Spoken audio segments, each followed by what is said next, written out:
Alors, bienvenue dans cette nouvelle vidéo où nous allons parler d'une API.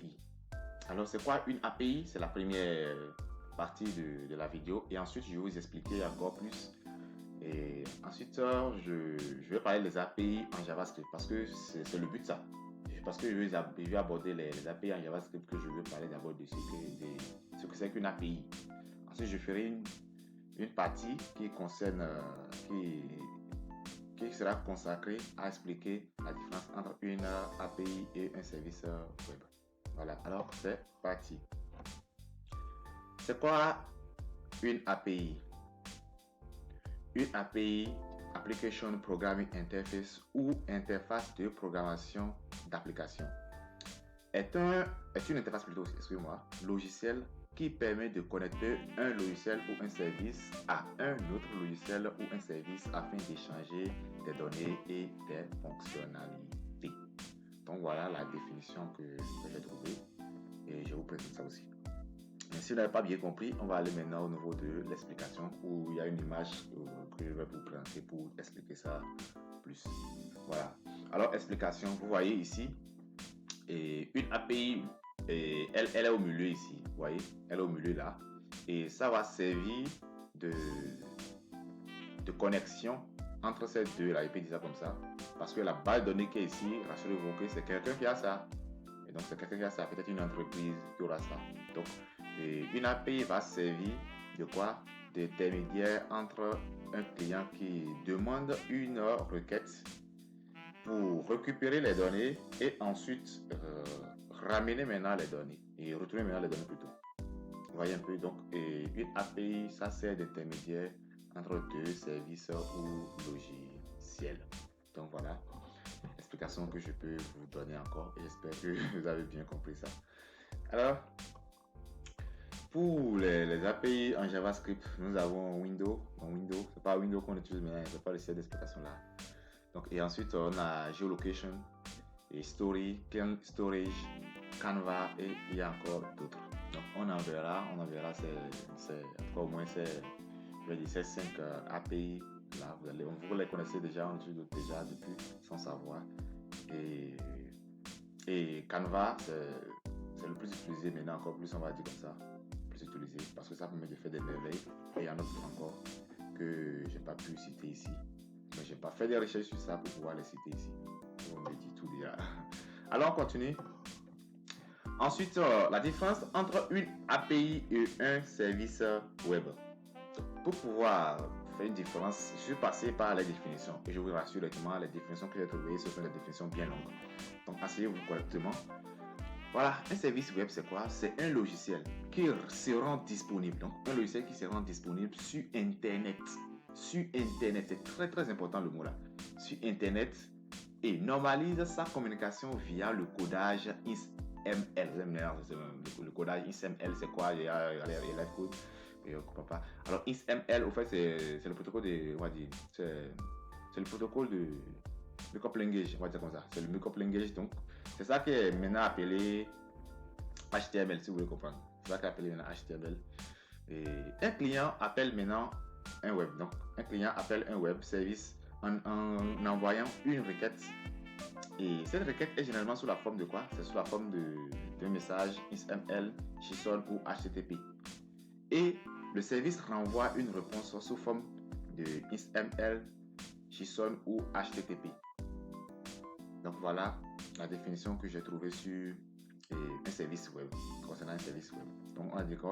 On dit c'est un logiciel, on va le laisser encore, qui se rend disponible sur Internet et normalise sa communication via le codage XML. Point. Un client appelle un web service en envoyant une requête qui est généralement sous la forme d'un message XML, JSON ou HTTP. Et le service renvoie une réponse sous forme XML, JSON ou HTTP. Alors, maintenant, on va aller sur ce que c'est qu'une API pour pouvoir marquer la différence, quoi. Alors, on dit en revanche, on va dire qu'est-ce qu'une API fait, quoi. C'est ça, c'est pas la définition réelle. Une API spécifie comment les composants logiciels doivent interagir les uns avec les autres. Il s'agit d'un ensemble de protocoles et de routines, et ces réponses sont généralement renvoyées sous forme de données JSON ou XML. Les API peuvent utiliser n'importe quel protocole de communication et ne sont pas limitées de la même manière qu'un service web.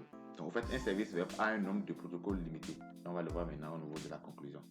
Donc, voilà l'explication d'un service web et d'une API.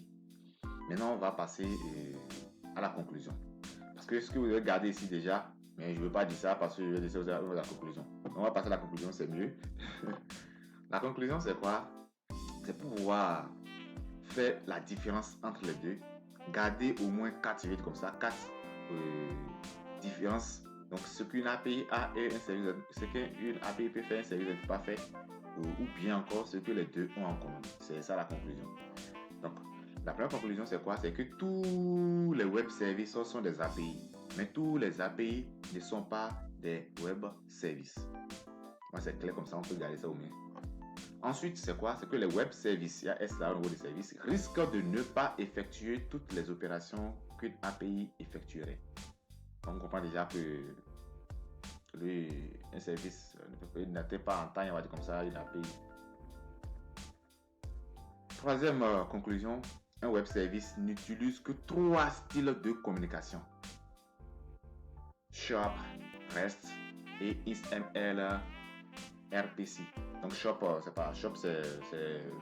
c'est pour Object Access Protocol. Donc c'est la définition, c'est un acronyme en anglais aussi. Donc REST, on va revenir sur ça parce qu'on va encore faire une différence entre une API REST, voilà, on peut dire comme ça, et XML Protocol.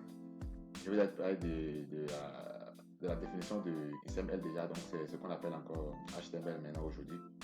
Et RPC, c'est une moteur procédure que on école, voilà. Donc je relis encore ce point de conclusion. On dit un web service n'utilise que 3 styles de communication. Donc ça, c'était là les 3 styles là pour communiquer, alors que l'API peut utiliser n'importe quel style de communication. Donc vous voyez clair déjà la longueur d'avance entre un service et une API. Alors on a encore quoi? On dit un web service a toujours besoin d'un réseau pour fonctionner, alors qu'une API n'a pas besoin d'un service pour son fonctionnement. Et vous voyez, c'est ce qui est important ça. En fait, c'est la différence que moi je garde plus entre les deux. C'est-à-dire que il faut que pour un service web, on parle de machine, on dit qu'il faut que les deux machines soient sur un réseau d'abord avant qu'on utilise un service web, alors qu'une API n'en a pas besoin. Vous voyez? Ok.